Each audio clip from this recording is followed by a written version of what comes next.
10ാം ക്ലാസ്സിലെ mathematics text ബുക്കിലെ page number 67 question number 4 നമ്മൾ ഡിസ്കസ് ചെയ്യുന്നത്. ഒരു 5 സ്ക്വയർ യൂണിറ്റ്സ് ഏരിയയുള്ള ഒരു സ്ക്വയർ 3 തരത്തിൽ വരയ്ക്കണം. അതാണ് നമ്മളുടെ ചോദ്യം.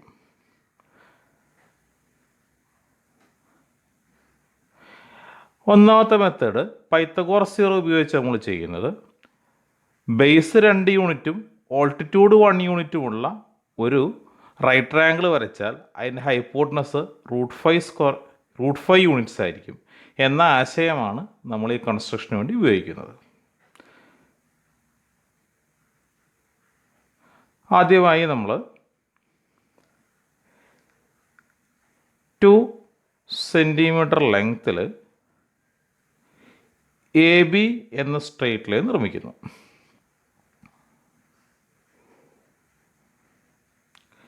ബിയിൽ പ്രൊട്രാക്ടർ യൂസ് ചെയ്ത് 90 ഡിഗ്രി ആംഗിളിൽ ഒരു സ്ട്രെയിറ്റ് ലൈൻ വരയ്ക്കുന്നു.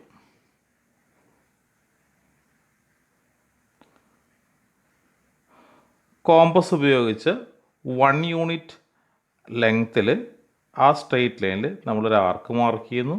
ആ പോയിന്റ് നമ്മൾ സി എന്ന് പേര് കൊടുക്കുന്നു. ഇനി എയും സിയും നമ്മൾ ജോയിൻ ചെയ്യുന്നു. ബേസ് 2ഉം ഓൾട്ടിറ്റ്യൂഡ് 1ഉം ആയതുകൊണ്ട് എ സിയുടെ ലെങ്ത്ത് √5 ആയിരിക്കും. സിയിൽ പ്രൊട്രാക്ടർ യൂസ് ചെയ്ത് എ സിക്ക് പെർപെൻഡിക്കുലറായിട്ടൊരു സ്ട്രെയിറ്റ് ലൈൻ വരച്ചിരിക്കുന്നു. √5 റേഡിയസ് ആയിട്ട് എടുത്ത് സിയിൽ നിന്ന് ആർക്ക് ഉപയോഗിച്ച് ആ സ്ട്രെയിറ്റ് ലൈനെ കട്ട് ചെയ്യുന്നു. ആ പോയിന്റ് നമ്മൾ ഡി എന്ന് കൊടുത്തു. അതേപോലെ √5 റേഡിയസ് എടുത്ത് എയിൽ നിന്ന് ആർക്ക് വരച്ചു. വീണ്ടും √5 റേഡിയസ് എടുത്ത് ഡിയിൽ നിന്ന് ആർക്ക് വരയ്ക്കുന്നു. ആർക്കുകൾ ഇൻ്റർസെക്റ്റ് ചെയ്യുന്ന പോയിന്റിന് നാം ഇ എന്ന് പേര് കൊടുക്കുന്നു. ACDE എന്ന് പറയുന്ന സ്ക്വയർ കംപ്ലീറ്റ് ചെയ്യുന്നു. അതിൻ്റെ എല്ലാ സൈഡും √5 ആണ്. സോ അതിൻ്റെ ഏരിയ 5 സ്ക്വയർ യൂണിറ്റ്സ് ആയിരിക്കും. രണ്ടാം മെത്തേഡും പൈത്തഗോറസ് തിയറം യൂസ് ചെയ്ത് തന്നെയാണ് നമ്മൾ ചെയ്യുന്നത്. ബേസ് 2 യൂണിറ്റ്സും ഹൈപ്പോട്ടനസ് 3 യൂണിറ്റ്സുമായിട്ടുള്ള ഒരു റൈറ്റ് ട്രയാങ്കിൾ കൺസ്ട്രക്ട് ചെയ്താൽ അതിൻ്റെ ഓൾട്ടിറ്റ്യൂഡ് √5 യൂണിറ്റ് ആയിരിക്കും എന്ന ആശയമാണ് നാം അടുത്ത കൺസ്ട്രക്ഷന് വേണ്ടി ഉപയോഗിക്കുന്നത്.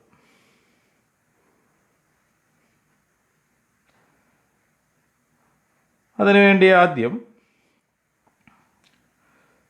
2 യൂണിറ്റ്സ് ലെങ്ത്തിൽ AB എന്ന സ്ട്രെയിറ്റ് ലൈൻ വരയ്ക്കുന്നു.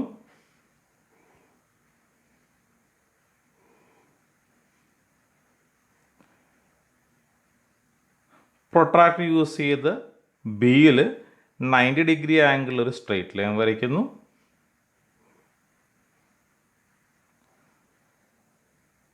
കോമ്പസിൽ 3 യൂണിറ്റ്സ് എടുത്ത് എയിൽ നിന്ന് ആ സ്ട്രെയിറ്റ് ലൈനെ കട്ട് ചെയ്യുന്നു. ആ കട്ട് ചെയ്യുന്ന പോയിന്റ് സി എന്ന പേര് കൊടുക്കുന്നു. എയും സിയും ജോയിൻ ചെയ്യുന്നു. 3 യൂണിറ്റ്സ് ലെങ്ത്തിൽ ജോയിൻ ചെയ്യുന്നു. അപ്പോൾ ബി സിയുടെ ലെങ്ത്ത് നമുക്ക് √5 കിട്ടും. AB എക്സ്റ്റെൻഡ് ചെയ്തു. √5 ലെങ്ത്ത് എടുത്ത് ബിയിൽ നിന്ന് ആർക്ക് വരച്ച് ഡി എന്ന പോയിന്റ് കണ്ടുപിടിക്കുന്നു. വീണ്ടും √5 ലെങ്ത്ത് നമ്മളെടുത്ത് ഡിയിൽ നിന്ന് ആർക്ക് വരയ്ക്കുന്നു. √5 ലെങ്ത്ത് എടുത്ത് സിയിൽ നിന്ന് ആർക്ക് വരയ്ക്കുന്നു. ആ ആർക്കുകൾ മീറ്റ് ചെയ്യുന്ന പോയിന്റിന് നാം ഇ എന്ന പേര് കൊടുക്കുന്നു. BDEC എന്ന് പറയുന്ന സ്ക്വയർ കംപ്ലീറ്റ് ചെയ്യുന്നു. സൈഡുകളെല്ലാം √5 ആയതുകൊണ്ട് ആ സ്ക്വയറിൻ്റെ ഏരിയ 5 സ്ക്വയർ യൂണിറ്റ്സ് ആയിരിക്കും.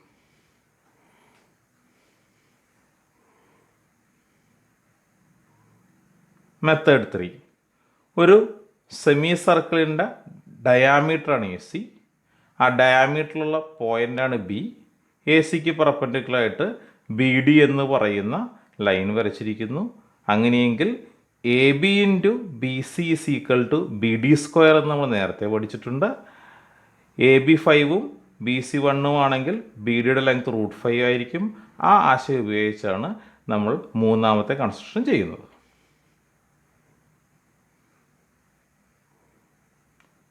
അതിനാദ്യം എ ബി എന്ന സ്ട്രെയിറ്റ് ലൈൻ 5 യൂണിറ്റ്സ് ലെങ്ത്തിൽ വരയ്ക്കുന്നു. 5 യൂണിറ്റ്സ് ലെങ്ത്തിൽ എ ബി വരച്ചു. അതിനുശേഷം 1 യൂണിറ്റ് ലെങ്ത്തിൽ ബി സി വരയ്ക്കുന്നു.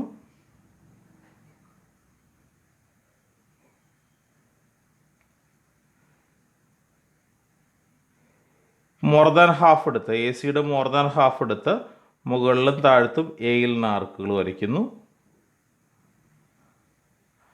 അതേപോലെ സിയിലും കോമ്പസ് നീഡിൽ വെച്ച് മോർ ദാൻ ഹാഫ് എടുത്ത് ആർക്കുകൾ വരയ്ക്കുന്നു. ആർക്കുകൾ ഇൻ്റർസെക്റ്റ് ചെയ്യുന്ന പോയിന്റിന് പി ക്യു എന്നീ പോയിന്റുകൾ വെച്ച് മാർക്ക് ചെയ്യുന്നു. പിയും ക്യൂവും ജോയിൻ ചെയ്യുമ്പോൾ എ സിയുടെ പെർപെൻഡിക്കുലർ ബൈസെക്ടർ കിട്ടുന്നു. പി ക്യു എ സിയെ മീറ്റ് ചെയ്യുന്ന പോയിന്റിനെ ഒ എന്ന് മാർക്ക് ചെയ്യുന്നു. ഒയിൽ നിന്ന് സിയിലേക്കുള്ള റേഡിയസ് എടുത്ത് സെമി സർക്കിൾ കംപ്ലീറ്റ് ചെയ്യുന്നു. ആ സെമി സർക്കിൾ എയിലൂടെയും പാസ് ചെയ്യുന്നു. ബിയിൽ പ്രൊട്രാക്ടർ വെച്ച് 90 ഡിഗ്രി ആംഗിളിൽ സ്ട്രെയിറ്റ് ലൈൻ വരയ്ക്കുന്നു. ആ സ്ട്രെയിറ്റ് ലൈൻ സെമി സർക്കിളിനെ മീറ്റ് ചെയ്യുന്ന പോയിന്റ്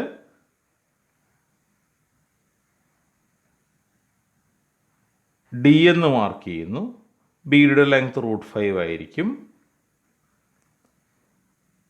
എ സി എക്സ്റ്റെൻഡ് ചെയ്തു. √5 ലെങ്ത് എടുത്ത് ബിയിൽ നിന്ന് ആർക്ക് വെച്ച് എ സിയെ കട്ട് ചെയ്യുന്നു. ആ പോയിന്റിന് ഇ എന്ന് മാർക്ക് ചെയ്യുന്നു. ഇയിൽ നിന്ന് √5 ലെങ്ത് എടുത്ത് ഒരാർക്ക് വരയ്ക്കുന്നു. ഡിയിൽ നിന്നും √5 ലെങ്ത് എടുത്ത് ആർക്ക് വരയ്ക്കുന്നു. ആർക്കുകൾ മീറ്റ് ചെയ്യുന്ന പോയിന്റിനെ എഫ് എന്ന് മാർക്ക് ചെയ്യുന്നു.